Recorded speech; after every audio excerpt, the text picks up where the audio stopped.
Welcome to the Stronger Than Steel podcast with your host, Austin Davidson and John Keir, talking Steelers all the time. Now, here's Austin and John. Hello, everybody, and welcome back to another edition of the Stronger Than Steel podcast with your co-hosts, myself, John Keir, and my buddy, Austin Davidson. Heyo. Season 6, episode 28 today. Austin, welcome back to the show. How you doing? Doing good today. How about yourself? Well, last night was not a great night for quarterbacks' fingers watching that game. Some ugly moments with fingers there. That's something you expect to see every day. It's, you see quarterbacks get, they'll throw a pass and they'll have their finger hit defender's helmet or an offensive lineman's helmet. And rarely do you see something like that impact both quarterbacks in the same game. And as we're learning with Russell Wilson right now, he might be out for an extended period with that kind of injury. So just my instant kind of reaction to that game is, wow, so you're telling me if the Steelers somehow win this game this week, they could win 2 straight games. Am I being too optimistic? I think it's definitely possible. I mean, the Seahawks are basically without Russell Wilson are essentially the perfect matchup. I mean, matching up against DK Metcalf and Tyler Lockett is still unideal, but with Geno Smith throwing the ball, it makes it better. And currently, the Seahawks have one of the worst defenses in the league. They're giving up the most rushing yards per game in the entire NFL. And, I mean, that plays to the Steelers' favor when they really suck at rushing. I mean, I guess we're going to see the complete opposite of a unstoppable force meets an immovable object. It's going to be a movable object meets a very stoppable force. So it plays to the Steelers' favor, or the Seahawks would say it plays to their favor that we suck. But I think it's possible to win 2 straight. Yeah, and, when it comes to the 3-1 Denver Broncos, a team that started off 3-0, I think like many expected, you still come into this game if you're the Steelers, and I think you're calling this about as close to a must-win as you can, because falling to 1-4 with the Seahawks coming to town and a bye on the horizon doesn't really indicate a lot of good things coming forward if you can't pull off this victory, regardless of who you're playing. This is crunch time now.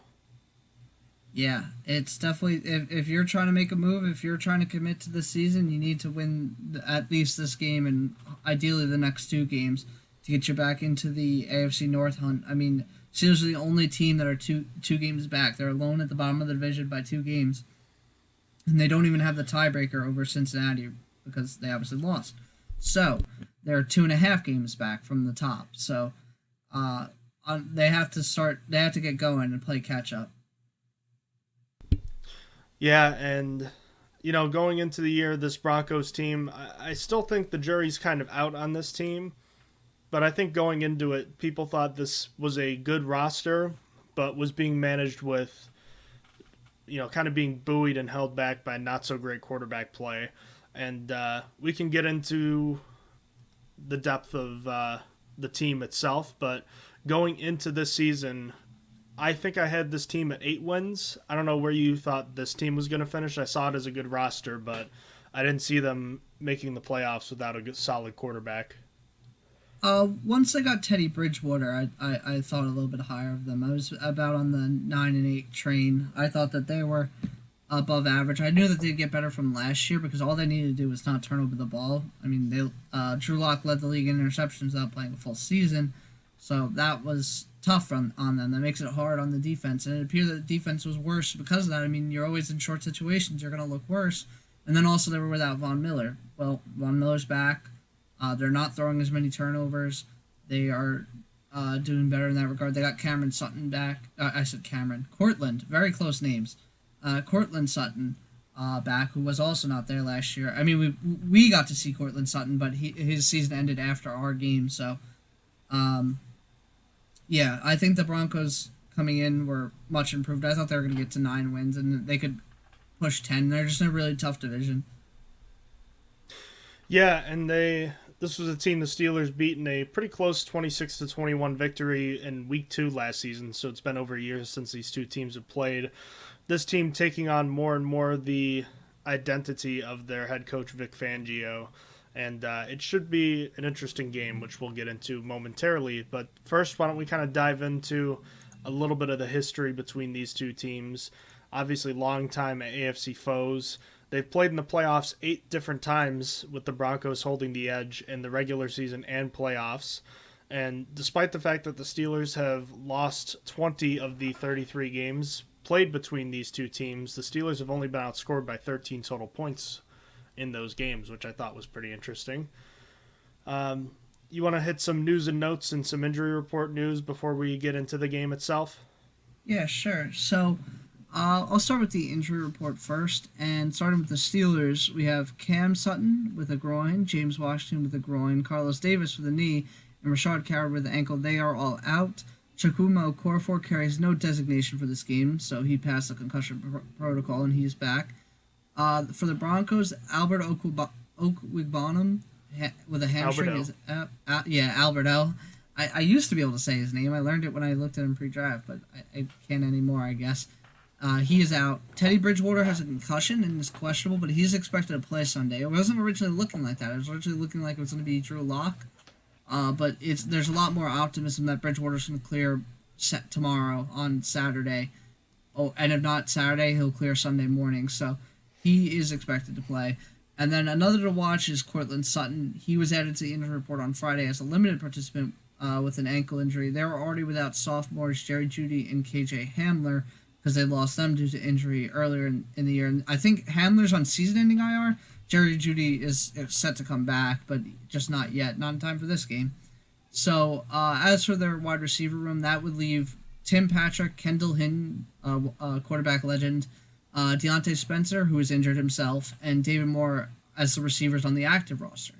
They do, however, have 5 wide receivers on their 16-man practice squad, so they have the quantity if they need it. Not a lot of quality, but they're not running short on wide receivers. Including AAF legend DeMornay Pearson L. of the Salt Lake Stallions, by the way. I saw that. And Josh Malone, I remember him with Cincinnati. As for the rest of it, Melvin Gordon has a lower leg, Deontay Spencer with the chest, and Patrick Surtain with the chest are questionable. So that is for the injury report. As for the news, I think the biggest bit of news is that we saw Stephon Tuitt finally getting back to practice. He was practicing on the side or working out on his own. He had a big brace on his right knee, and that kind of indicates that he had to have his meniscus repaired completely rather than cleaned out, as was sort of reported. It looks like he basically got his meniscus repaired. So we know that it was a meniscus injury? We don't, but the brace kind of points to that. Could point to other sorts of knee surgeries. It's true. Yeah.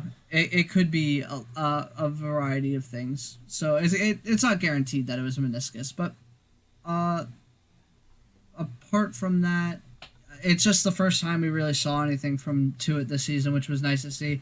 It's good to see him out there. Kind of haven't really. It felt like I don't know. I don't know how you feel when you hear about players that are hurt. It feels like they're not there. So seeing a picture of Tuitt, even if he's not designated to come back or anything, or the 21-day window hasn't opened up for him, it feels nice to see him doing stuff. Definitely agree with that. Considering that Anthony McFarland had just begun practicing and now we see Tuitt at least working on the side, is, he could still be a ways away, but it's hard to say that it's not at least encouraging. Oh yeah, it feels good to see him out there.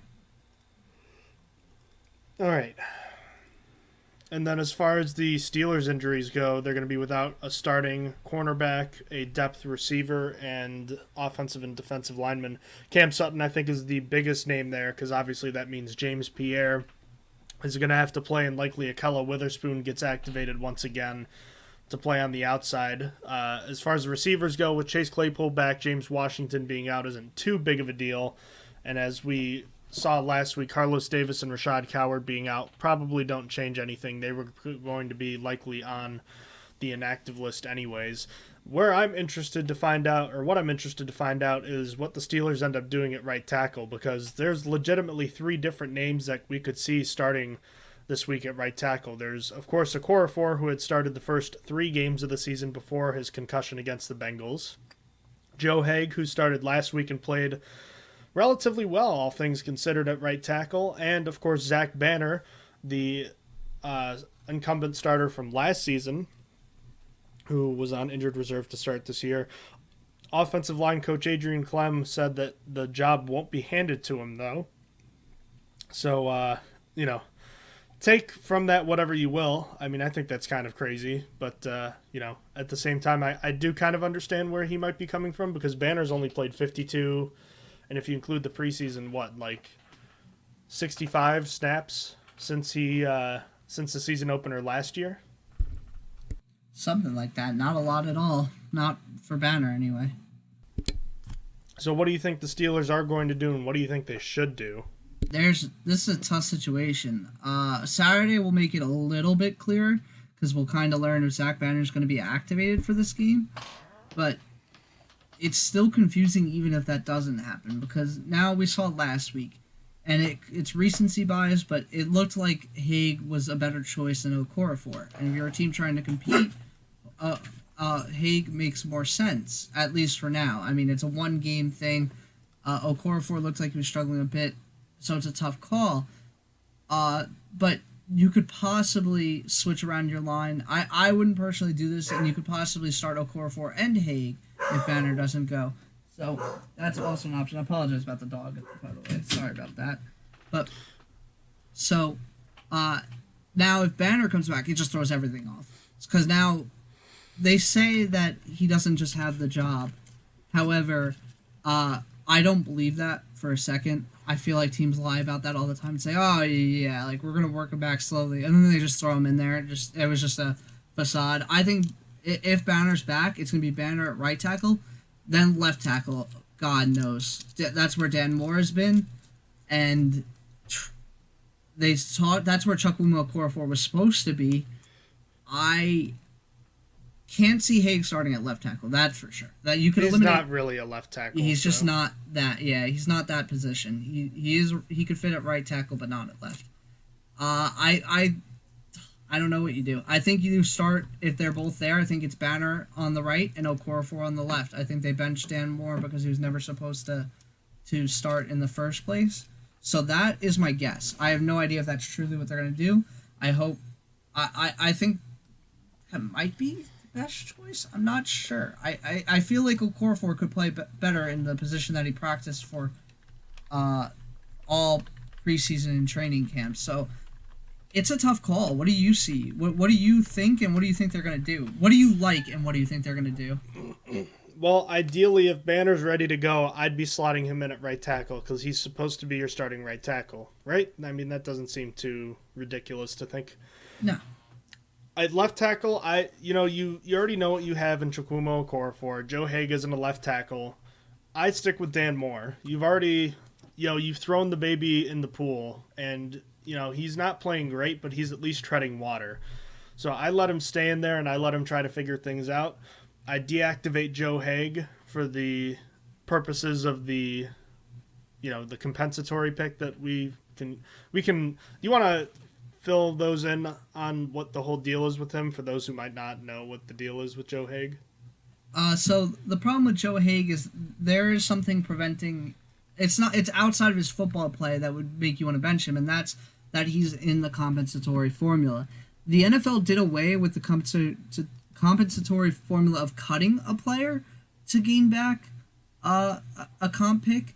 However, what they didn't change is snap percentage counting towards comp pick. So Joe Haig is quite literally the bottom tier of qualifying for a comp pick for the Buccaneers. He is giving them like one of the last picks, a seventh, and others are cut off. However, if he plays less than 25% of all snaps for the year, he could end up not qualifying anymore. The Steelers then not only get for the Buccaneers is only worth a seventh. For us, it would correspond to Matt Filer's pick in the fifth round. I apologize, fifth round. That they're projected to get. It could be a fourth round. There's no actual way to know what comp pick you're going to get. It's all just projections. But essentially, the Steelers would get back the pick that they lost for Matt Filer for signing, I forget who now. I forget the cancellation charts. But essentially, this is why it's a big deal. if you could keep Haig off the field, it's better for business in terms of draft capital. However, if it's better for winning, it puts you in a really tough spot. So Haig is kind of at a disadvantage because the Steelers are not going to want to play him as much as possible. So that's what's going on with Haig. Yeah, and the unfortunate thing is he's actually playing a lot better than I expected him to going into the season. He's actually been probably their best run-blocking tackle, maybe even their best run-blocking offensive lineman, period. Yeah, he looked pretty good last week when he got to slide into a starting role. Now, I think the one thing that Chukwuma Okorafor has going in his favor is the fact that he's probably the only guy on the team that can play both sides well enough. Would you not agree? Yeah, I could agree to that. So I think with that being the case, you're most comfortable with him as the swing tackle because of that. So it makes it a little bit easier to deactivate Joe Haig. And I think that that's kind of the way you have to roll in with it. The question is, if not, the real question to me is if Banner does not come back, that's what throws a wrench into things for me. Do I really want to start a guy who I don't think has been playing as well in a Okorafor to keep Haig from getting that pick? I don't know. I mean, each week you play him significant snaps, you run the risk of losing that pick. I think if you're trying to win, you go with Haig. But if this team can't win the next two games, if they go into the bye week 1-5, I think you sit him for the rest of the year. I think that's how you have to approach it. I think you have to. You have so many positions you're going to need to fill after this year. Arguably the most important position is quarterback, which you don't have to address that this year. But it is best that if you want to, there's a prospect you really like, to have as much draft capital as possible to get that guy, because you have to get a quarterback in this year or next year, unless you're going to get a free agent, which I don't advise still. I don't really like the idea of Aaron Rodgers or Russell Wilson is one that's being thrown around now that I saw on Twitter. So I think it's just best to roll with the rookie, but that's got to happen in the next 2 years. So getting as much draft capital for the next 2 years is ideal when the Steelers are already down, without their comp picks, a 4th, 5th, and 6th round pick. So they're not in a good position draft capital wise. And that's just, I'm thinking about quarterback because it's the most important. There are tons of positions that need addressing. The offensive line needs work. Cornerback is going to be an issue next year when Joe Hayden leaves. It is arguably already a need for depth because, Justin Lane is now going to be thrust into playing time this week because of Cameron Sutton going down.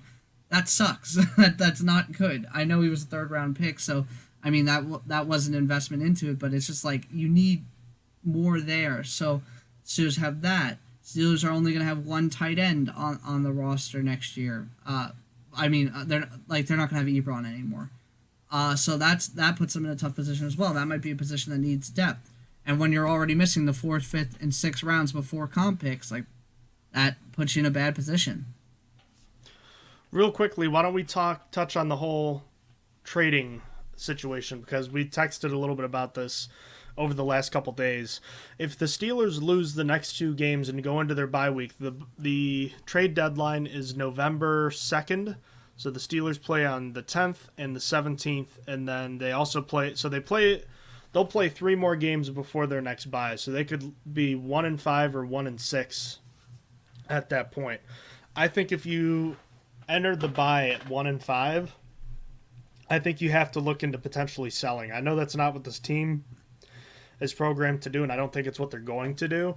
But I'd consider trying to trade as many potential assets that you don't see as a long-term fit with this team and see if you can get as much back, because going into last season, the Steelers were kind of breaking even in terms of the draft capital they had, but now they've kind of dipped into the negative where they've gotten rid of a lot of 5th and 6th round picks. And I think it's time to try to get back even, and then over the course of the next year to try to get back on the plus side of that, have extra picks to accumulate. And 3 names that I threw out there were Joe Hayden, James Washington, and Eric Ebron. And there are potentially other names, but I think those are the 3 most likely names. And frankly, I really only see 1, maybe 2 of those guys are getting traded. But Do you agree with the idea that with this team potentially being out of things within the next 3 weeks, that trading someone, trying to get some of these picks back would be the right way to go about it? I agree with you. I think that that is the best way. I don't think the Steelers will do it regardless. They could lose out like all the way up until the trade deadline, and they probably wouldn't do it unless they really thought it was a good offer. So, I agree though. I think that the most likely one would be Joe Hayden because there's a lot of value still, even though he's on a 1-year contract. He wants to keep playing. He's still playing at a high level. He's still doing really well. And the Steelers basically made it clear, like, hey, we're not going to pay you next year. Like, we're not going to pay you what you want. So, cornerbacks are kind of a premium. I mean, we did see Stephon Gilmore go for pretty cheap at 2023 6, but that's because he was injured and it comes with a big price tag. And he wasn't even really playing that great as from the last time that he was playing. Like, not at the defensive player of the year level he was at. So, what I mean, just to wrap that up, is just that cornerback is a highly required position. To acquire a good cornerback in mid-season, when every team needs 3 of them, I think you get the most out of Joe Hayden. I think that makes most sense. I'm not sure anyone's going to want Eric Ebron. And James Washington, I thought that if he didn't get traded before the season started, he wasn't going anywhere, so I don't think he is going anywhere. Hayden is definitely the guy that you can get the most for. I think maybe you can get a 5th for him. I think you go to him in the next week or two if you keep losing and you ask him if he wants to be traded and where he'd like to go because, I mean, this is his last year in Pittsburgh, right? Yeah. I don't think I would take less than a 4th, though, because I'm pretty sure he's going to sign like a $9 million contract next place he goes, and that's going to equal a 2023 4th on the comp pick scale, assuming it qualifies. So I wouldn't take less than a 4th. Yeah, but I will also throw out there that comp picks tend to be... There's a lot of unknown with comp picks, and there's a lot of situations because remember... I don't remember if it was last year or 2 years ago, we thought the Steelers were going to get a certain amount of comp picks, but it turns out they got instead of 3, they only got 1.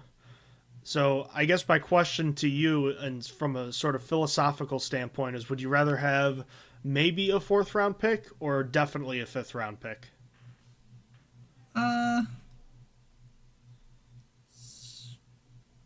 guess definitely the 5th because it could be the comp pick 4th is at the end, which makes it essentially a 5th. If you were guaranteed if you got that 4th to be an early 4th, like in the round, I would pick that, but since the nature of the comp picks are that they're at the end of the round, I would take the guaranteed 5th. I guess that's kind of my whole devil's advocate to that, is if you're going to do that, I don't know, maybe you just try to take the picks and run with them. If you can get a conditional 7th for Ebron, do you do it? Oh, 100%. I might have done that weeks ago. Yeah. I mean, yeah, they probably should have made an offer in the offseason. Maybe they did. Maybe they tried trading him in the offseason, get the money off the books, but yeah. All right. Where do you want to go from here? I think it'd be a little easier to start with the defense today, looking at this Broncos offense. So, all right, this is a unit that has surrounded their quarterback with a lot of good playmakers and an improving offensive line under the tutelage of former Steelers offensive line coach Mike Munchak. And they've had some spotty quarterback play really ever since Peyton Manning retired, and really even his last season too. They've been struggling to find the answer there, and Drew Lock has been so far another failed attempt there, and they've tried to stabilize things with Teddy Bridgewater. We talked a little bit about Bridgewater off the top here, but after earning his chance in Carolina last season, had a pretty disappointing year as they stumbled, and he was one and done there. And so far through the early portion of this season, he has been, I think, better than advertised. Yeah, so far Bridgewater has been really good for them. Again, as I said at the start of this, it's just been about the turnovers. He's been much better with the ball than Drew Lock was, and that's really all the Broncos need. They don't need a gunslinger. They don't need like an absolute stud at quarterback. We talked about it a bunch of times, but the 2015 Broncos, like Peyton Manning was like not good anymore. Like he was really struggling on that team, and they were still able to go on to win a Super Bowl. I'm not saying that the Broncos are Super Bowl caliber, but to get to the playoffs, Teddy Bridgewater's just doing the job. I think that he could get them there. And what's crazy, it's a tough division. It's a really hard division to compete in, but they're doing well because of him. Yeah, and they're running kind of a traditional offensive style with a powerful running attack and some play action. And their offense, even though they have a lot of good weapons, it seems like they're led, at least right now, by their dynamic duo, if you will, running back between two players that we have in fantasy this year in Javontay Williams and Melvin Gordon. Though I think you and I would agree, despite the fact that Gordon's averaging a higher yards per carry number, that Williams has been the far more impressive back. And I think that that's pretty much a universally accepted kind of idea, even though they've been practically splitting carries 50-50 all season. Yeah, so the difference between Gordon and Williams is going to be the successful run rate. Williams' successful run rate is much higher, while Melvin Gordon's yards per carry is much higher. And this is due to, I guess I couldn't say Williams' successful run rate is much higher. It's higher, but not by crazy margin. But the reason why the yardage is so different is Gordon had that 170-yard run that he ripped off, which obviously that adds a lot of yards. One rush for 70 yards is a lot. And then, like, you take that away, and he has a worse yards per carry than Javontay Williams. So it's all about that one run that made the difference. But this is why Javontay Williams has been considered, like, the better guy all around, is because has a higher successful run rate. It's why yards per carry isn't a good stat to always look at, because it's kind of deceiving. So... And Before you start, the one more thing I want to cover, Javontay Williams' pass blocking is exactly as I thought it was going to be. It was exactly as advertised. That was not talked about enough in the pre-draft process. Everyone was so focused, like, look at Najee, he can pass block. And no, Javontay Williams was always the best pass blocking running back in this draft. It's been exactly as advertised from him on that front. Well, and I was going to say, why don't you tell me a little bit about, let's refresh the listeners on Javontay Williams himself. So, Javontay Williams, as the player from UNC, was absolutely incredible on tape. Pass blocking, at blocking in general, because he was a lead blocker for now New York Jet Michael Carter at some times. He was then a really good pass catcher, and I thought he was super underrated in that regard, because he was just really good. He was making circus catches that wide receivers shouldn't make. I really liked him in that regard. I thought he was a little bit slower as a runner, and that hurt him. But I think that the slowness came with muscle weight, because and that kind of moved over to his pass blocking. It helped that he was stronger for that. But that didn't mean that I didn't think he was a good runner. I thought he was a really good runner between the tackles. I just thought that overall he was the best running back in the 2021 draft. So I was very, very high on Javontay Williams, and especially for a running back. I was going to say, through a very limited sample size, would you still prefer to swap Harris and Williams? At the moment, yeah.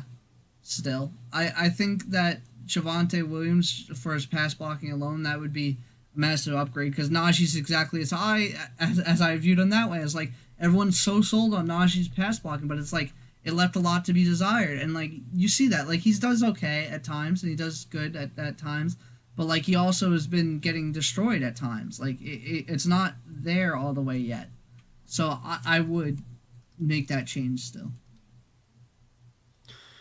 And when it comes to the way this offense moves the ball, the ground and pound style that they like to use, I think there is a really concerning aspect of the Steelers' defense that we've seen the last couple weeks that really makes me concerned for their ability to stop the run. And they've had some issues with gap control in the last couple weeks, but my main concern, and I don't know how you feel about it, is tackling. We've seen the Steelers miss a bunch of tackles over the last 2 weeks, and while missing tackles is bad enough, Javontay Williams has forced the most missed tackles, I think, among running backs. He's either first or second in the entire league in forced missed tackles. And I think he had the highest forced missed tackles by a running back in the PFF era for college football. You can correct me on that, but I'm pretty sure that was the case. I believe it. I don't remember. I remember he's just good in all departments when watching his tape, and then was considered a second rounder, and it blew my mind. Yeah, he runs with an attitude, and there was a play last week against the Ravens where he got met with contact, I want to say, like 10 yards down the field, and then ran for like another 20 yards after that, right? Yeah, I mean, that was a nasty run. He got hit, and then you're right, he carried guys for about 20 yards. They were all on top of him, and it wasn't just one. He was carrying like 2 or 3 by the end of it. So, yeah. So, obviously, being able to bring him down is going to be very important. I have my concerns with the Steelers' ability to contain the running game, but I do feel better, hopefully, that with T.J. Watt and Alex Highsmith another week removed from their first action back after missing time with an injury, I do think that they'll do a better job of keeping runs to the inside, but seeing those big running backs against the likes of Devin Bush and Joe Schobert without Tyson Alualu and Stephon Tuitt, I have my concerns. And if Teddy Bridgewater is playing, I have more concerns about the likelihood of him being able to use play action effectively. So I definitely have concerns about the Steelers' ability to stop the run. In terms of biggest concerns for the Steelers' defense, is that number one for you?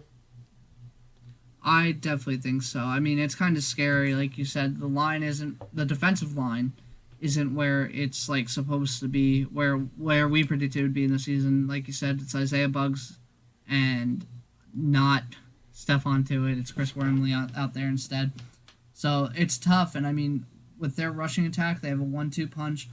Melvin Gordon, even though I don't think he's as good as Javontay Williams, is still serviceable. Like, he's still a good back, and like them being able to rotate and stay not fatigued is good for them, and they could tire out the line. I forget who said something about this. There's someone talking about the physicality of the run game, like what it actually brings to an offense, and it brings that physicality that you don't get with the pass because it tires out the defense. I forget what offensive coordinator or head coach was talking about that. It might have been San Francisco's. Regardless, that's for another time. But essentially, all I'm trying to say is I am really worried about their run game. On the plus side, their offensive line it's not the liability it had been in years past, but they're still starting guys that haven't been quite as good as maybe people had hoped, including guys like Dalton Reisner and Graham Glasgow. So they still have Garrett Bowles there, but none of these offensive linemen are particularly great, but they also aren't a horrible liability like they were in years past. Yeah, I think they improved. I mean, Garrett Bowles definitely improved from where he was in his first couple of seasons, or few seasons actually. He's actually been a decent offensive lineman since Mike Munchak got there. So their line is kind of like hit or miss. They got some good guys, but overall they've been decent enough. I think they've been a good offensive line all in all, above average. When it comes to the weapons on the outside, we discussed the fact that Albert O is out with an injury, so the Broncos likely only going with one tight end and Noah Fant to get the majority of the snaps. And on the outside, they have a whole host of injuries at the wide receiver position, like we mentioned. Cortland Sutton having been added to the injury report. Jerry Jeudy and KJ Hamler already out. So also Deontay Spencer, former Steeler from the preseason a couple years ago on the active roster, could get some playing time. So if Sutton is able to go, he won't be at full strength, but it's pretty much only him and Tim Patrick as regular NFL receivers. Beyond that, they have, as you mentioned, Kendall Hinton, the former emergency quarterback, and Deontay Spencer, as well as David Moore. But I think this could be a big game for Noah Fant, who's averaging less than 10 yards per catch this season. And if Sutton isn't at full 100%, this Broncos offense could have a lot of trouble passing the ball, certainly down the field. Yeah, it's going to be tough. I mean, Tim Patrick has come in big this season for them. I felt like he was never slated for a starting job. Tim Patrick was always someone that I really liked, though. But I mean, with all these injuries, he's been slotted in. And he's been really solid for them. I mean, as a guy kind of thrown in there that wasn't supposed to be, I think he's done a great job. So it's going to be about him, and it's going to be about, as you pointed out, Noah Fant. Noah Fant is a big deal for this offense. He's remains their biggest, right? He's one of their original guys that was supposed to be there without the injuries, and he's just really good when he's playing. He doesn't have the drop problems as much as he did in college, so he's been solid in that regard, and he's just a mismatch for most defenses. So he's going to be the guy, out of the two, he's the one I'm more focused on. And not Danny Smith, Keith Butler pointed him out as the guy that they're worried about as well. They're focused on taking him away and asking. That's been the story of the Steelers defense so far this year. I mean, it hasn't worked, but they're like, we're going to take away your biggest piece and ask the others to beat you. And the other people have been beating the Steelers defense, but they've done a good job at taking away that one big person for teams, I guess. Mm-hmm. Yeah, and that's the big concern, and they've done a good job with that. The problem is they're opening up other issues when they do that, which I guess I don't know. Is it a good thing that they've been able to shut down the primary option? I guess it is. If you're going to lose, I guess being beaten by secondary options is how you'd rather it be. Yeah, I guess so. I feel like it's the best option. It just hasn't worked out yet so far this year. I feel like they haven't had a completely cohesive game or a game that they've wanted. So I feel like at some point, making a team have to use their other weapons. It'll pay off eventually. Yeah, it's going to pay off eventually. It just hasn't been right so far. This might be the game where it is right, though, because, I mean, that would leave just Tim Patrick to worry about for the most part. This team did a good job last week in not allowing the big play over the top outside of a couple times allowing some deeper passes. If Teddy Bridgewater does play, you have to like the Steelers' chances of defending the deep pass, but I think bottom line, my main concern here has to be the way the Steelers are going to try to stop the run. I mean, if you're Keith Butler, how are you trying to slow this team down? Are you going to be aggressive in this one? I'm not going to be aggressive because I feel like aggressive just asks for more missed tackles. I think that I'd actually rather play this one safe.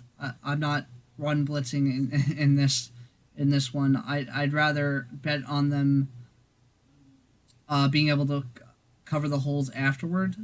Like not meet them at the gap is the best way to put it. I think that instead of having them run blitz, they could see it first and then get there. I'm hoping for better tackling this time. But I'd rather play it safe.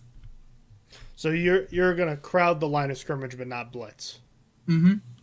What about passing game? I'm assuming you'd play this one a little differently depending on if you had Drew Lock and Teddy Bridgewater, or is there a difference of how you'd play this? Yeah, I feel like Teddy Bridgewater is very dink and dunk, while Drew Lock is inaccurate but can throw it downfield. So it does kind of change things. Like if you're playing Teddy Bridgewater, I'd rather blitz less. If you're playing Drew Lock, I'd rather blitz more. Because Bridgewater's been getting it out fast. He throws to a lot of those underneath routes and stuff. So I feel like there is a difference. And with Bridgewater, I think I'd rather blitz less for him. Not at all, but just less.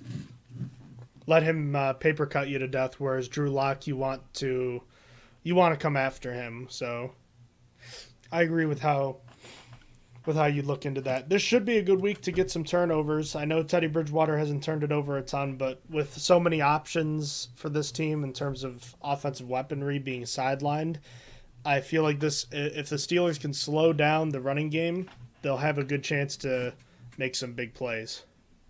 I agree. I think that if you eliminate the run game and then also eliminate Noah Fant, you're basically eliminating their entire offense. That's basically it. You're making Tim. You go ahead. Go ahead. No, after you. Okay, so you're making Tim Patrick beat you, and that's it. Like that's what would be left. I know he was not impressive last week, but I do think T.J. Watt on Bobby Massey is a big mismatch.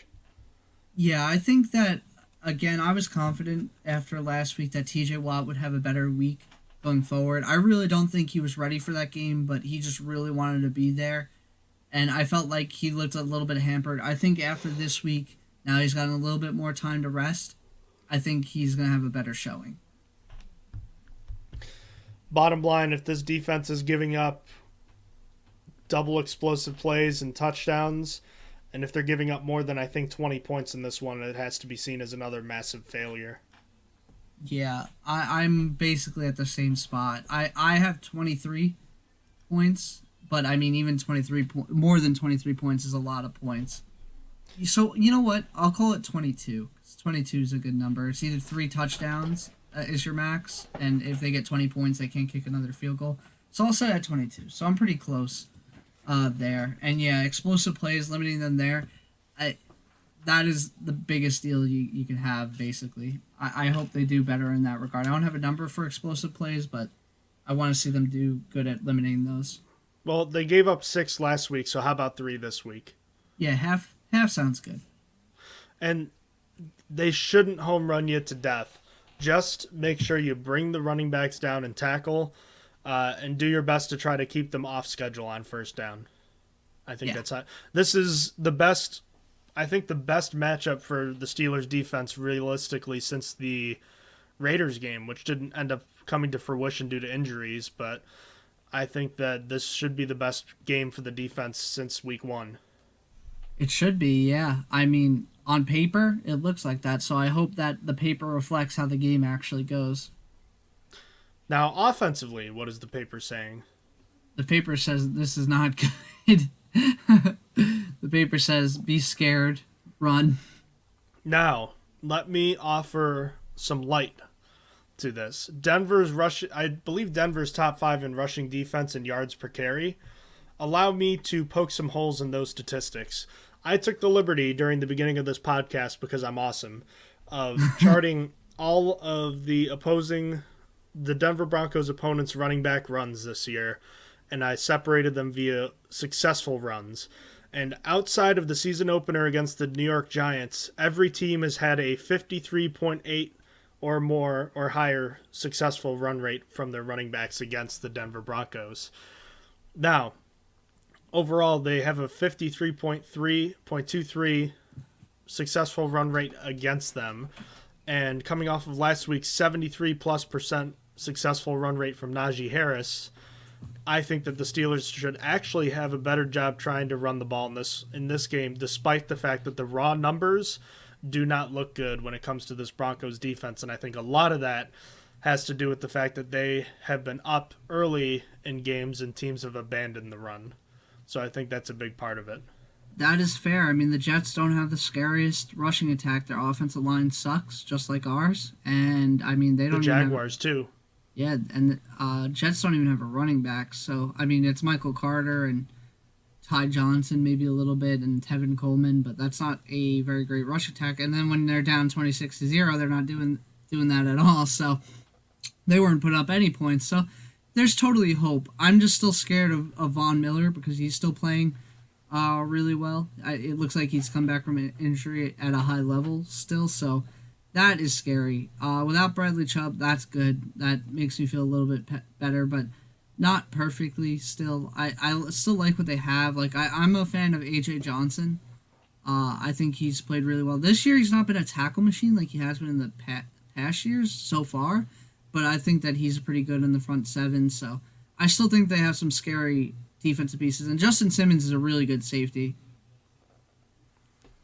Yeah, so looking at this defense from top to bottom, obviously they're missing their leader in Josie Jewell, and they're also missing what was supposed to be their top cornerback in, I'm blanking on his name, Ronald Darby. So they're missing him too, but they've still got a pretty talented secondary. You just mentioned Justin Simmons, one of the top safeties in the NFL over the past few years. They have the long-standing vet Kareem Jackson, and they have a good stand-in in Kyle Fuller, as well as the first overall draft pick, one of your favorite overall prospects, in Patrick Surtain, the second. However, Surtain had a really rough game last week against the Ravens, giving up, I have the numbers here.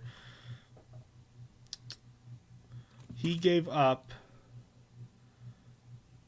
7 catches on 9 targets in coverage last week. So not a great game for the rookie. Should the Steelers look at possibly targeting him this week? I wouldn't, because I'd look for a bounce back game from him, but I don't know. Maybe I'm not avoiding anyone, so because we don't really know what Pat Surtain is yet. I mean, he could end up bad. I was very high on him. I really thought that he was going to be first year Pro Bowler, and that could still come into fruition. But he could also suck. He could also bust like all the other first round picks that were supposed to be sure things and didn't work out. But I still like their cornerback room even without Ronald Darby. I like Kyle Fuller, Patrick Surtain, and Bryce Callahan. I like that. And then Kareem Jackson, sneakily underrated. He's super old for NFL standards, but so overall, I actually really like their secondary. Their secondary might be one of the more underrated ones in the league, even with the Ronald Darby injury. But yeah, there's no Kevin King here. There is no Kevin King. That is correct. So I like their secondary. And then, I knew there was a name I forgot to mention. Shelby Harris. The last time, not the last time, in 2018 against the Broncos, he had a pick against Ben Roethlisberger in the end zone to finish the game. That was on my birthday. That one hurt. That was one not a fun day. That was not a fun day, and that was my birthday that year. So I remember that's ingrained in my head. He hasn't been crazy this year with pressure and more stats. I feel like I haven't heard much about him, but I'm still scared of him. He's done really well with them. Him and Mike Purcell have been pretty good at stopping the run this year. Honestly, their linebackers, I feel, are generally the weaker spot of this defense, but the problem is the defensive line and Von Miller are still a legitimate threat.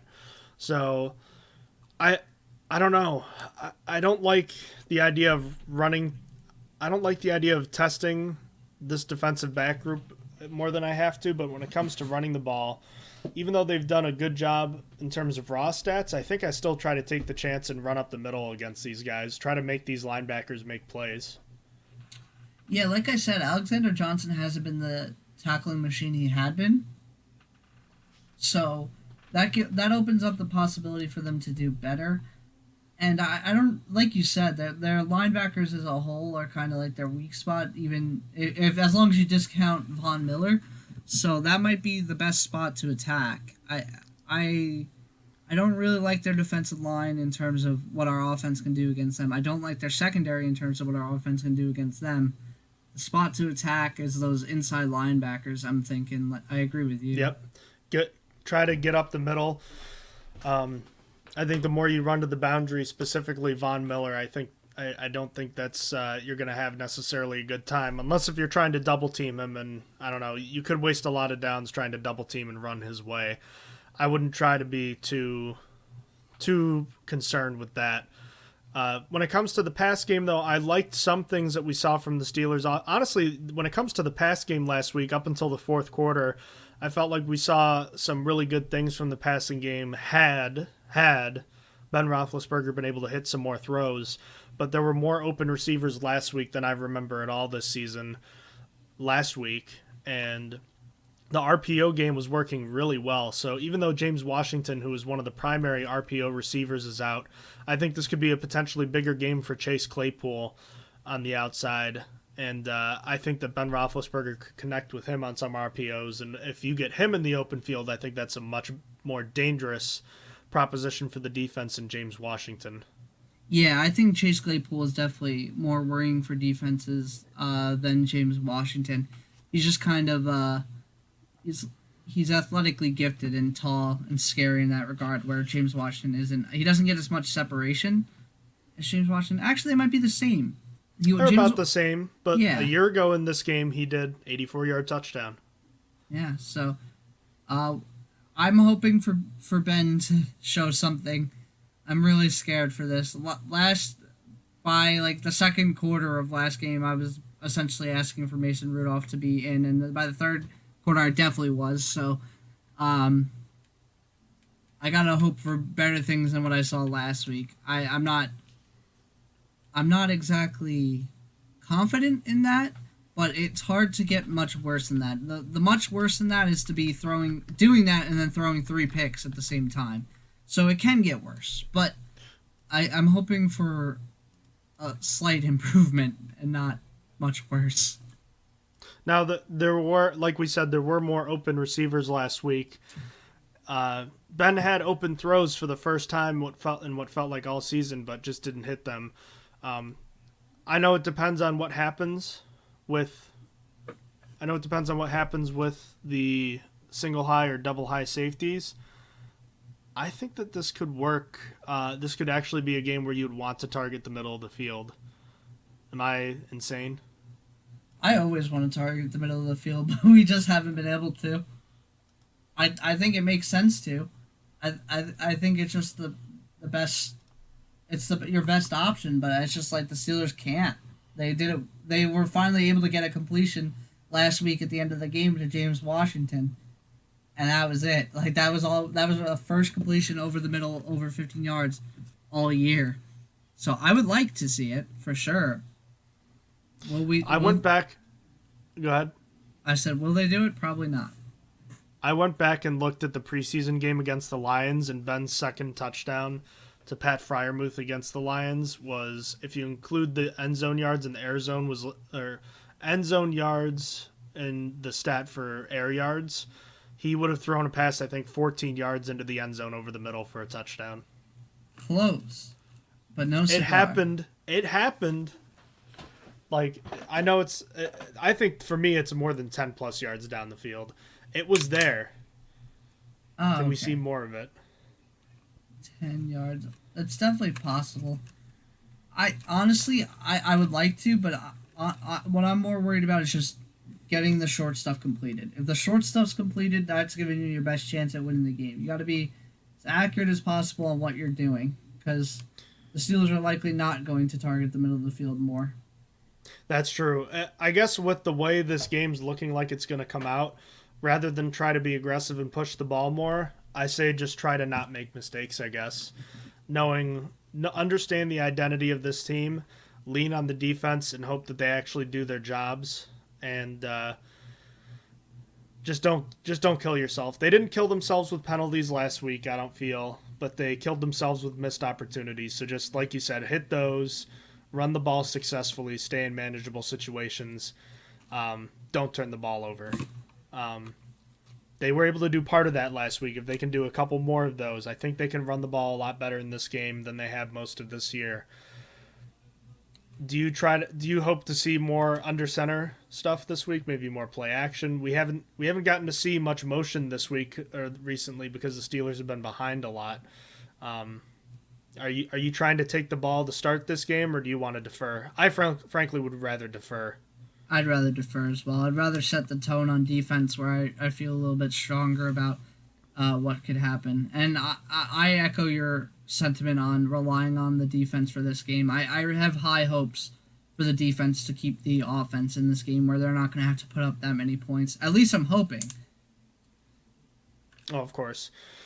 Now, I know that they had an opening drive touchdown last week, but don't you feel that if the defense can somehow force a quick turnover, can give the Steelers offense a short field, and they can capitalize on it right away and make it 7-0, that might have a different effect on the game this week rather than last week? Because, you're playing Aaron Rodgers last week and not Teddy Bridgewater this week.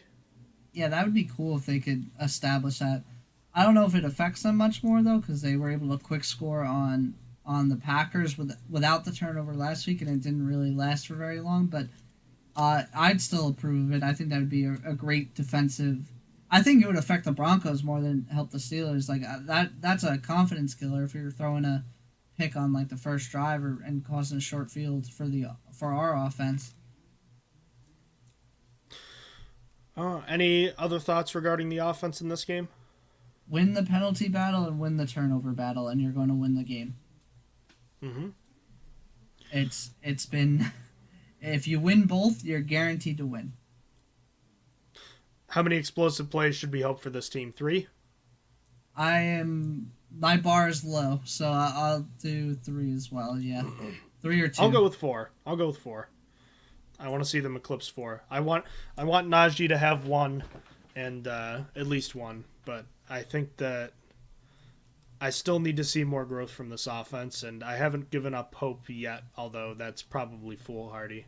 With or without holding? Do you want the explosive play? No, I'm including pass interference. That is 100%. You can't. Okay. No, that has to count.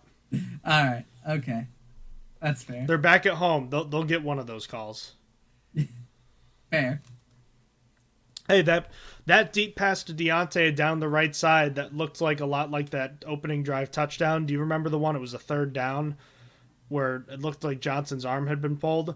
That was a bad call, I thought. You remember the play I'm talking about? Not in particular, no. I'll find it from last week, but okay. I think that should have counted as 1-2, but regardless. All right, so any final thoughts on this game before we get into our picks? Oh, special teams real quick. They have, of course, Brandon McManus, who's a pretty good kicker, and they have the former longtime Detroit Lions punter Sam Martin, and, of course, Deontay Spencer returning kicks and punts. If he can't go, who's their backup return man? They don't have one listed. I'm not sure who that would be. I just noticed P.J. Locke is on their roster. Yeah, Steelers legend. P.J. Locke and Deontay Spencer, both Steelers legend. I have no idea who their returner would be. I think David Moore returned kicks in Seattle for a little, didn't he? That sounds right. Let me look at that for you. I think David Moore did that when he was at Seattle. So that might make sense. Let me see if I can find that for you. Yes. Let's see here. So this is his fourth year in the NFL. In 2019, he returned 10 punts. Last season, he returned 12. Last year, he also returned 3 kicks. And his rookie year, he had 1 kick return. So he does have limited experience, but he can do it. Okay. So he might not be the next man up, but he's definitely an emergency guy. Capable. He's capable. Yeah. All right. That Thursday night game, we touched on it a little bit coming out of this one, but the big news from this one is that Russell Wilson, the Seahawks are bracing to expect news that he had ruptured a tendon in his middle finger that's going to require surgery, and they are anticipating him to possibly miss 6 to 8 weeks, which means he's definitely not going to be available for the Steelers game next week, which suddenly turns that game from an uphill battle to very winnable. Yeah, Russell Wilson keeps that team relevant. With their defense, he's needed there. Geno Smith is not going to be able to do what Russell Wilson did, so it should be a little bit easier. But as for the game, man, what else could be said about the Seahawks on Thursday night?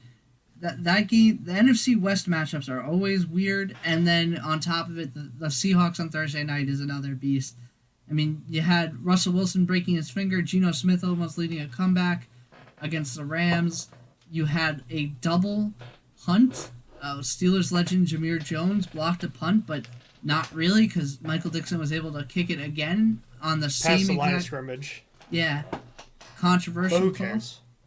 I mean, the Seahawks lost. I didn't get that either, but to be fair, I also thought that he was fine. I thought that he was at the line of scrimmage when he kicked it because they were confused on the call. They're like, the line of scrimmage was the 20. No, it was the 21. It was never the 20. And granted, it was close for the 21, but when it's that close and the line judge is standing right there, I'll give the line judge the benefit of the doubt that it happened right there. Regardless, that started a lot of fighting. I don't understand really why, because the Seahawks lost anyway. So, regardless, very interesting game. Very, very interesting. I just know that those punts got me a good fantasy day out of Michael Dixon. Heck yeah. You got 4 punts, 4 down inside the 20. Heck yeah. That I remember that guy was the MVP of a bowl game coming out of college. That guy's legit. Yeah, he's a really good punter. But yeah, the NFC West continues to be interesting, and with Seattle Seahawks likely missing Russell Wilson for the next 2 months, that team could certainly be out of things by the time he comes back, at least realistically. Unfortunately, they have nothing to lose for either. The Jets are excited, but they have nothing to lose for. So they don't have a first-round pick. That belongs to the New York Jets, who traded them Jamal Adams, who looks like buns. Yeah, Adams really struggled last night. Robert Woods finally got into things. He had a really good game. Been a quiet year for him before yesterday. Yeah, I mean, his target share, his stats finally matched his target share. He did really good in that regard. It took Tyler Higbee getting hurt a little bit in the beginning, and then Tyler Higbee came back, but they definitely got Robert Woods started. The Seahawks defense is on pace to give up more yards than any other defense in league history at this point. Yeah, that's crazy. I feel like we heard that last year. Well, that's like a yearly thing because of the way offense is nowadays. Yeah, it's a yearly thing, and it's the beginning of the year, so the team that does the worst looks really, really bad in the beginning. Fun. Speaking of the Jets, though, why don't we talk about our first London game? Remember to set your fantasy football lineups before this game. If you have players for either of these teams, though, unless if it's Cordarrelle Patterson, I question why. But, you know. Bro, chill. I got Deion Jones, too. I got Cordarrelle and Deion. Austin, we're weird. We do IDP. Normal people don't do that. But all jokes aside, though, I saw a crazy stat. Something like 29 games have been played in London coming into this week, and none of them have featured two teams with winning records. How is that even possible? That's because they're not like week 2 games. It's like that seems like it can't be possible, but it is.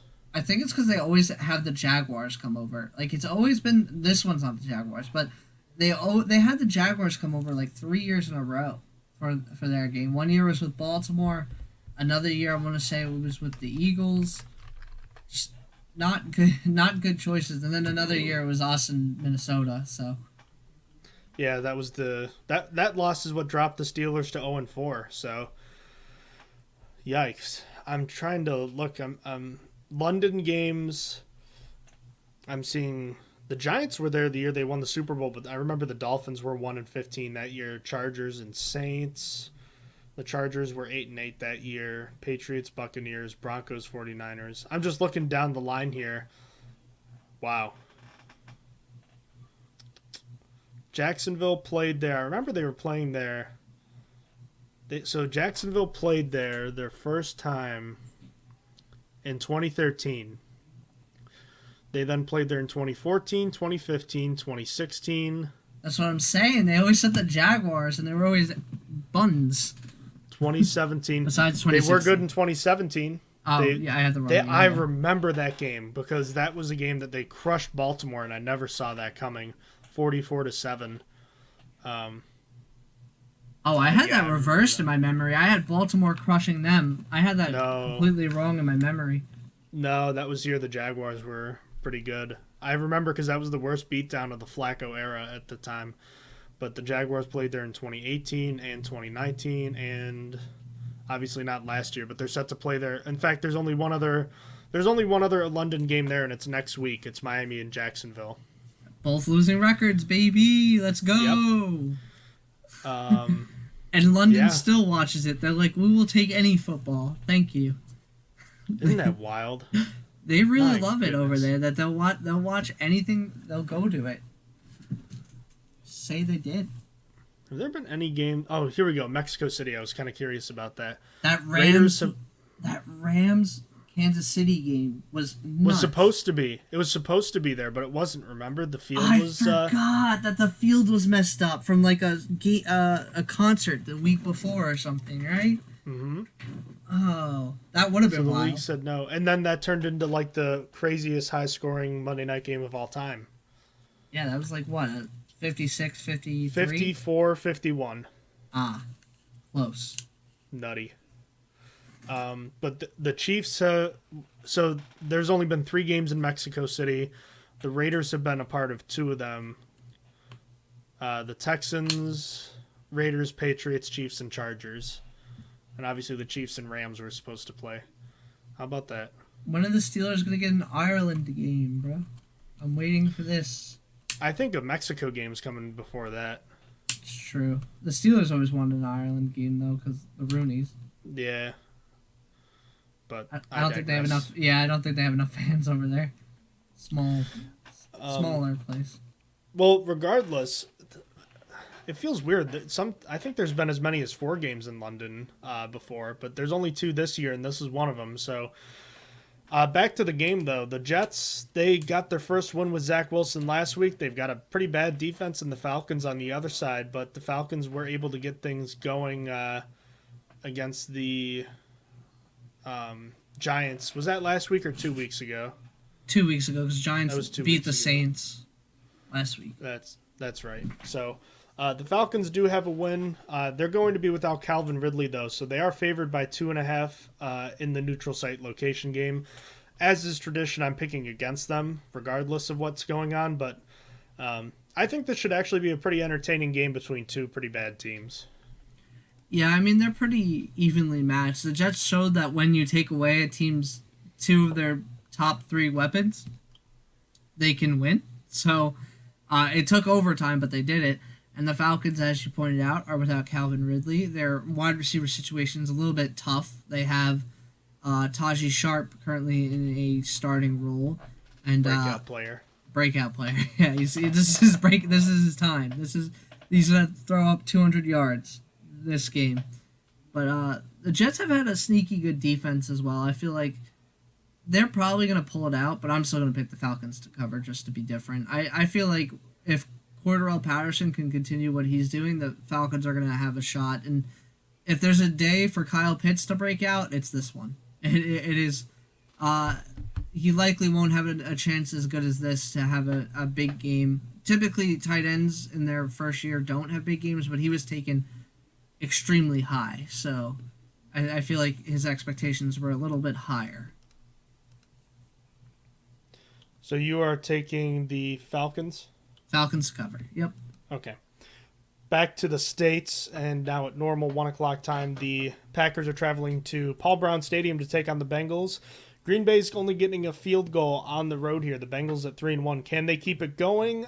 I actually do. I think they're going to have a surprise upset victory over the Packers, and everyone is going to be shocked to realize that the Bengals are 4-1 and as legit could be at this point in the season. Yeah, I mean, things aren't really stacked in the Packers' favor. They were supposed to get Zadarius Smith back for this game. That's not happening anymore. Jair Alexander is not playing. They need a cornerback help. They're kind of depleted there. Their defense is just not where it should be. Their offense is going to score whenever it wants, basically, as long as no one gets hurt. So this could be a good game as well. I'm going to pick the Packers to cover, though. I think that they're going to beat out the Bengals still, even without their corners. All right, next we have the Detroit Lions at the Minnesota Vikings. Minnesota is a 10-point favorite at home. I thought this was going to be a touchdown, and I really liked the Vikings at that point. But, man, I don't know. 10 points is a lot, but I am going to take the Vikings just because I think that Lions defense is just in such rough shape right now. And they haven't shown me enough that they can string together offense throughout a 60 minutes to be able to put up points and contend with teams. So I like the Vikings right now. I think they had a bit of hard luck last week, and I think that they'll be able to come through with a convincing victory this week. But 10 points is a lot for a divisional game. Make no mistake about that. So I agreed that 10 points was too much, so then I took the Lions plus 10. The Lions didn't look good last week. However, I'm still not sold on the Vikings, even though they did a good job against the Browns. I think that in a division game, I'll pick the Lions plus 10. All right, the Miami Dolphins staying in-state, traveling to the Tampa Bay Buccaneers. Tampa Bay is also favored by 10 in this one. This one seems pretty easy to me. I decided not to go with my lock of the week here, but I'd be shocked if the Buccaneers didn't win this game. The mismatch of their defensive front against the Dolphins' offensive line is just laughable at this point. And on the other side, the Tampa Bay Buccaneers should have a stiff test from the Dolphins' defense, but Xavier Howard and Byron Jones have been dealing with injuries for the Miami Dolphins. I think the Buccaneers are going to be able to take advantage in this one, even though Rob Gronkowski still might not play in this one. So I like the Buccaneers cover. I have nothing to say. The Buccaneers are covering.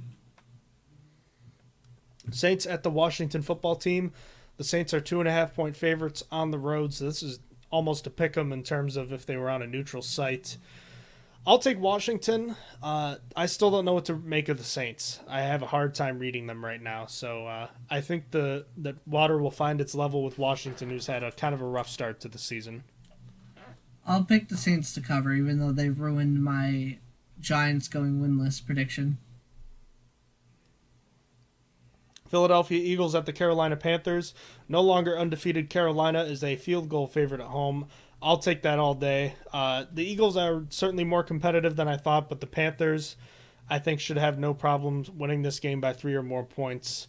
So give me the Panthers to cover and to improve to 4-1. I will also take the Panthers to cover. I like what they're doing. I like how Sam Darnold's playing. Christian McCaffrey isn't going to be back. Likely he's doubtful. He still has a chance to play, but I still like the Panthers to win in this game. Titans at Jaguars. This AFC South matchup is a surprising only 4.5-point favorite for the Titans, but reading into it a bit more, the Titans had, 22, 23 players listed on the injury report at one point this week. 23, yeah. That's wild. Now, obviously, not all of them are going to miss the game, but it looks like they are going to be without Julio Jones. A.J. Brown should be back. He was a full participant, but you never know. Even that being said, the Jaguars are a complete dumpster fire, and I'm going to have a hard time picking them as long as Urban Meyer is still employed. So the way I see it is Titans cover easily. Yeah, I'm not sure the Jaguars are going to be able to win a game for the rest of the year. It's just really tough. They're completely mismanaged. It's like what the Jets under Gase were doing. Like there's not enough talent to overcome what's going on there. Like every week or every day even, I feel like worse things come out. It's like that Urban Meyer was like, yeah, I have no control. He's like, so what are you doing there, Urban Meyer? What you're just sitting there? Like, you're twiddling your thumbs and being paid by the Jaguars to do what? Like, he basically said, like, yeah, I don't really have the control of this team. And not like he lost the locker room control, which he has lost the locker room, that if there is such a term.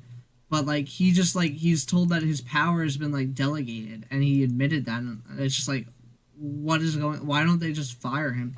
I'm not sure the Jaguars could win a game. That being said, another one. Titans cover. I will not pick them until Urban's gone. Look, I think Adam Gase and Hugh Jackson had more respect in their locker rooms than Urban Meyer does. I agree. I mean, he's not going with his team on a team flight home to hang out at his own bar. Which is, like, unheard of, by the way. Yeah, like that's ridiculous. You're supposed to be with your team through the losses, through the wins, and, like, I don't know, just being with your locker room, getting a read on your, I don't know. It just feels so, it feels wrong, and that's apart from what happened at the bar. So, like, it's just, I don't know. And canceled the team meeting on Monday, too? Yeah, just to deal with that. Like, he's a TV personality rather than a head coach. And, I mean, it reflects. It's a college coach. Mm-hmm. Do you buy into the idea that he's actively sabotaging himself, trying to get fired so he can go to coach at USC? No, I think we all foresaw Urban Meyer failing with Jaguars. Maybe not at this level with the drama as well as sucking, but I think we all knew that he wasn't going to work out and he was going to suck here. Let's move on to the Patriots and Texans. One of the snoozers of the week. The Texans are 8.5-point underdogs at home. I like the Patriots here, even with their uneven start to the year. The Texans are just a mess with Davis Mills at quarterback. Yeah, with Tyrod Taylor, they looked a little bit serviceable. However, with Davis Mills, they kind of look like the team people thought they were coming into the year. So I will pick the Patriots to cover as well. Another week in the books, another week for Max Crosby to rack up some big numbers against a bad offensive line. The Chicago Bears in Vegas to take on the Raiders, who, despite all the stuff going on with John Gruden at the moment, which I don't even know if you want to bother touching on that at the moment, since there hasn't been a lot of developments with that, but just figured I'd throw that out there. But Yeah, Justin Fields is going to be starting this game. Should add an interesting element to the Bears' offense. He played a lot better last week. We saw some special plays from him. The Raiders are coming off that disappointing loss on Monday Night Football. Even with that being the case, it looks like Akeem Hicks is not going to play in this game. He's officially doubtful in this one. So, furthermore, David Montgomery is out, as we know. And for the Raiders right now, it looks like they're going to be missing Derek Carrier, Trayvon Mullen, and Damon Arnett. So they do have some questions at cornerback, but I'm not sure that Justin Fields is going to be able to take advantage, and I think that Derek Carr is going to have a bounce-back week. So I like the Raiders to cover that 5.5 points. I am going to pick the Bears plus 5.5. I liked what I saw last week against the Lions. Granted, a lot of it was David Montgomery, but I think that I liked what I saw from Fields enough where I'd take the risk on the plus 5.5. Browns and Chargers. The Browns have a bunch of players injured and questionable right now, including guys like Jadeveon Clowney, Tack McKinley, David Njoku, Denzel Ward, Myles Garrett, J.C. Treader, Jedrick Wills. I mean, the list goes on. Troy Hill. A bunch of these guys, not just backups either. They're important players. A bunch of potential injuries, and meanwhile, the Chargers are only going to be mostly likely without Justin Jackson, their backup running back. At home, I like the Chargers in this one. The Browns have been getting by with some close wins lately. I think the Chargers will be able to come away with not a big victory, but I think it'll be somewhat comfortable as the Browns are pretty banged up. So give me the Chargers, lay the points. I feel comfortable as well. That's why I made this my lock of the week for the Chargers to cover. They did lose Kenneth Murray to IR, and that sucks, but I think that they'll be fine overall. I think they'll be able to handle the Browns. I like how the Chargers have been playing. Cleveland's been doing solid. I definitely can't take it away from them, but I just like where the Chargers are at. Cowboys and Giants. Ezekiel Elliott and Amari Cooper are questionable for the Cowboys. On the other side, Sterling Shepard, Darius Slayton, Jabril Peppers, all out for the Giants. I like the Cowboys in this one. They're a touchdown favorite. I think the game will be competitive, but I think a late touchdown from the Cowboys will put this one out of reach. So I like the Cowboys to cover. I like the Cowboys to cover as well. Their team has just been playing really, really well together through the injuries, through everything. So I have the Cowboys covering. Another NFC West matchup between the Niners and the Cardinals. This is going to be Trey Lance's first start. Arizona is a 5-point favorite at home this time around. My instincts tell me the Cardinals. Take the Cardinals, but their run defense has not been as great as you might think going into this year or going into this game. So I think Trey Lance could have a big time game, but man, George Kittle, if he played, this would make me feel comfortable, but the fact that he's not really makes me unsure as to whether or not I should stick with this pick. But regardless, I'm going to go with it. I'll take the Niners plus 5. I'm going to pick the Cardinals to cover, but I just realized that Byron Murphy's out, so that's tough for me as well. I didn't realize that. He's been playing really good this year so far to start. So I'll still take the Cardinals to cover. NFC West showdowns are always weird, though. Yeah, and Thursday definitely counts as weird. Mm-hmm. All right, Sunday Night Football, we got a rematch of the AFC Championship game from last year, the Chiefs and the Bills. Kansas City's 2.5 points favorites at home. I like the Bills to win this one. They've been the best team in the league since they lost to Pittsburgh in Week 1, including 2 shutouts. 2 shutouts in 2021. The 1976 Steelers had 5 shutouts on the year, and the Bills are a shutout away from being more than halfway to that. So the Steelers haven't had a shutout since 2011. So just pointing out how great they've been since then. I think that the Bills win and win comfortably, actually. I'm not a believer in the Chiefs at this point in time. If the Bills can just shut down Tyreek Hill, the Chiefs have shown that they cannot score and win games on the back of just Travis Kelce and Patrick Mahomes. Their defense is too bad. And if Tyreek Hill isn't getting going, then they can't compete. Not enough. I've been back and forth on this game. I really worry about Chris Jones. Chris Jones listed as questionable, but he hasn't practiced at all this week, and I'm not. That's not giving me good vibes. Chris Jones is like one of their few good defensive players. Chris Jones, like Tyrann Mathieu, L'Jarius Sneed. That's like it. That's what they got. I'll still pick the Chiefs to cover. I think that I personally am not as high on the Bills. I think they've beat the living crap out of teams that are not very good. So I'm not there yet. The Chiefs' defense lets everyone in it. So I think this will still be a close game, but I think Chiefs cover. Part of me wanted to make this my lock. That's how much I don't believe in the Chiefs right now. I don't know. Maybe I should have just done that. I'm just not there with the Bills. Everyone has the Bills as number one. To me, I don't know if they're in my top 3. Well, you know what? This is the litmus test. This is where you find out if they belong or not. Yeah, because I'm pretty sure I have Cardinals and Chiefs still better than them. This game is in Arrowhead, by the way.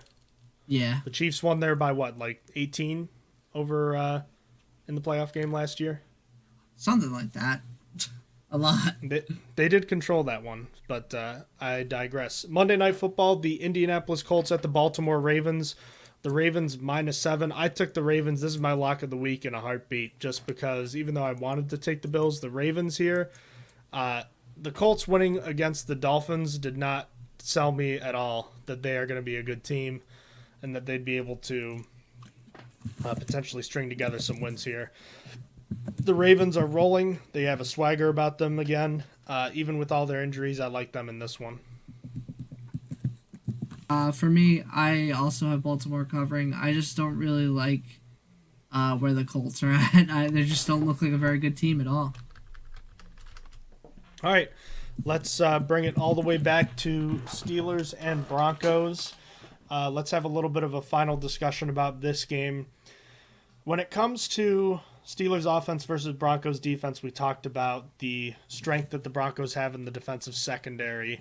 We talked a little bit about their potentially underwhelming, at least on the surface, defensive line and their linebackers up the middle that should seem like they could be a potential weakness for the Steelers offense to exploit. On the other side, the Steelers defense, this looks like this could be the Steelers' best game for their defense since week 1. Look, regardless of if Teddy Bridgewater or Drew Lock are going to be starting this one, I like the Steelers' chances to put pressure on the quarterback with the suspect offensive line at times. I like their ability to prevent the big play. The big question is, can they keep the running game in check? Can they make the tackle the first time? Can they not have a bunch of tackles broken by the likes of Javontay Williams and Melvin Gordon? A lot of injuries there. So, all things considered, this is one of the more winnable games. Is another one of the winnable games that we thought the Steelers have played this season, but they have, oddly enough, they haven't won any of those. They're staring down the barrel of an 0-3 start at home this year. Austin, after looking up and down this preview, how are you thinking about this potential game? Tell me, X factors, bold predictions, your overall thoughts on this game and how you think it's going to go. Denver is a 1-point favorite according to ESPN, by the way, so it's basically a pick 'em. All right. So, starting with my X factors, I'll start with defense specifically because my offense one is kind of weird for today. For defense, it's Isaiah Buggs. He's the man down the middle. He's the first man there to meet the run. So I'm picking him to be the X factor. I think that if he can do a good job like he did against the Raiders, at least, maybe not on the stat sheet, but if he could just do a good job filling gaps and stuff, I think that he could be a difference maker in this game. As for offense, I have whoever's starting at right tackle. I think that if it's Zach Banner or Joe Haig or Chukwuma Okorafor or whatever happens, I think that they're going to be the difference maker in this game. I think that it's a very important position that we don't know who's going to fill at the moment, so I think that makes it even more of an X factor for here. So as for my bold predictions, I'm going to pick Isaiah Buggs to get a sack and 2 tackles for a loss in this game.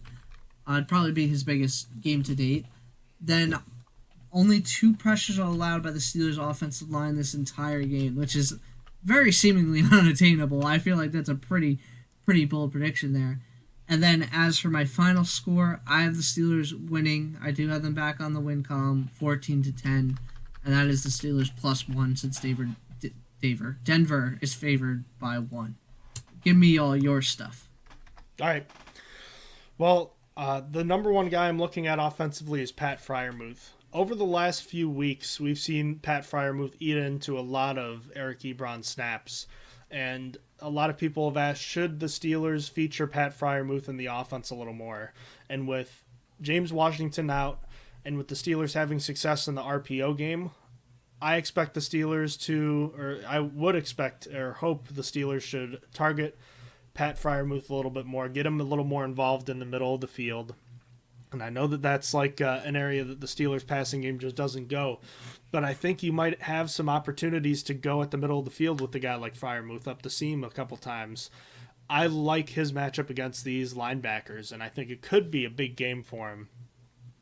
So I like to see Pat Freiermuth. I think my big, bold predictions for him is that he could have a 100-yard receiving day, 7+ receptions, and 2 touchdowns, making it 3 on the year for him. And on defense, I'm going to make my X factor Terrell Edmunds, who had a rough week in Green Bay a week ago.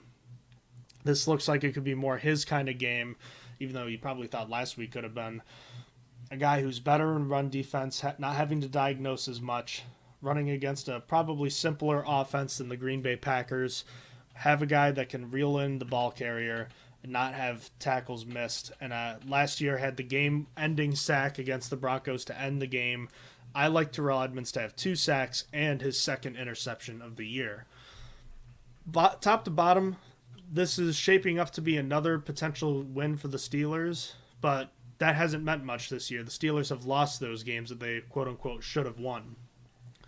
The Broncos defense, while on the surface is pretty good, I think that there are areas the Steelers should be able to exploit in terms of running the football this week.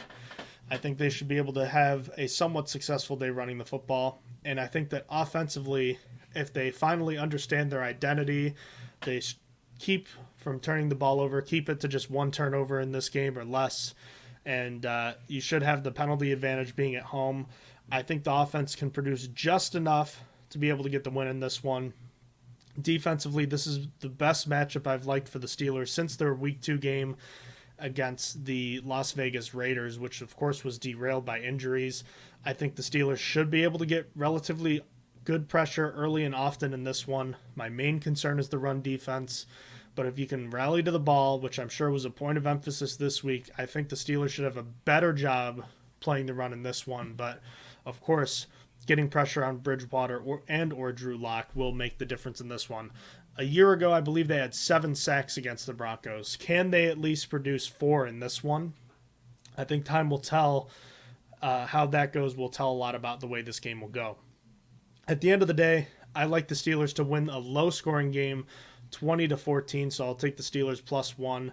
And rallying back to a 2-3 record and putting the talks of the season ending on hold for at least one more week. Have we gotten any score predictions right this year? I think I got last week's right, and that's it. Yeah, you got last week's right. I'm not even talking like exact score. I'm just saying in general, because I know I picked the Steelers to win weeks 2 and 3 and lose in week 1. So I was going into week 4 0-3, and I finally got one. So I'm 1-3 on the year. I forget how I picked already. I think I had them losing week 1. I had them winning week 2. And then last week I had them losing. I know you had them losing last week. Yeah, I had them losing last week. And then I don't remember what I picked for the Bengals. I think win for the Bengals as well. Let me check that right now. Overall, arching thoughts if they are able to win this game. Does that change the way you view this team at all? I mean, of course, it depends on how they do it, but do you have any renewed sense of optimism if they're able to win this one? Absolutely not. These 2 games, the only thing they can tell me is if the Steelers are bad.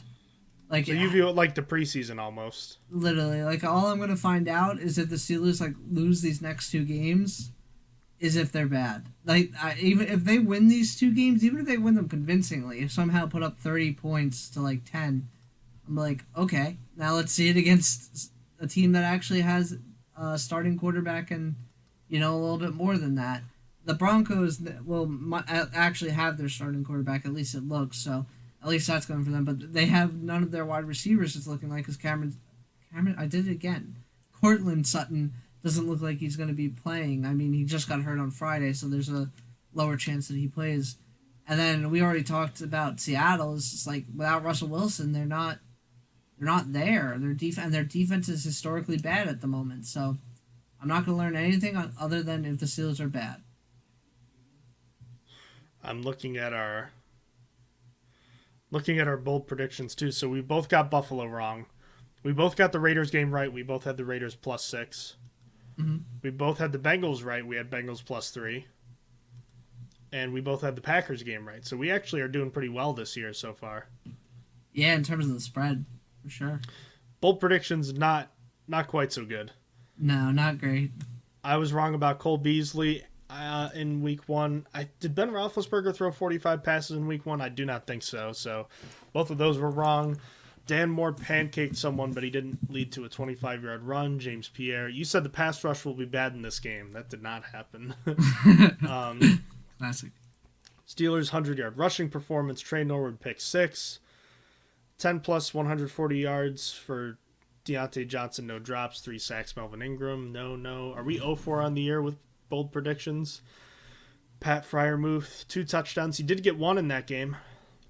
Yeah. No front flip touchdown. Joe Schobert, 12 tackles, 2 tackles for loss. I don't think that happened. No Joe Hayden interception. No Juju Smith-Schuster, 40-yard touchdown. James Pierre, 3 pass deflections and 1 sack. You know what? I'm going to change up my... I've had Pat Freiermuth, who was my X Factor for 2 straight weeks. So I'm going to switch this up, actually. I'm going to change my offensive X Factor to... I'll go with Chase Claypool. Yeah, coming back from injury? Why not? See if he can come and take James Washington's role from last week. Chase Claypool, bold predictions. Help me out here. Let's think about this for a second. Chase Claypool. Contested catches because he's not creating separation. 60-plus yard reception and touchdown. There you go. All right. The closest we've come. Ironically enough, you said Watt re-enters the Defensive Player of the Year race and gets 3 sacks, but he did have 2. He had 2. I was close. They might have been really ugly, but I was close. Deontay Johnson, I don't know if he had 3 combative catches, but he did have a touchdown. Yeah, he didn't have my definition of a combative catches. No 200 yards of penalties. So I'd say you are, through getting half right twice, I'd say you have 1 right so far, and I have 0. 2 wrongs make a right. Let's go. 2 half wrongs make a right. Alrighty. Well, in the meantime, thank you as always for listening to the Stronger Than Steel podcast. As always, if you have questions or feedback, email us at strongerthansteelpodcast@gmail.com and check out our new home for our podcast, anchor.fm/strongerthansteel, and you can check us out on YouTube as well. Until next week, thank you as always for listening to the Stronger Than Steel podcast with Austin and John. Have a good one. Goodbye. Go Steelers. You have been listening to Stronger Than Steel podcast. Thank you for joining us today, and don't forget to check out our website listed in the description below.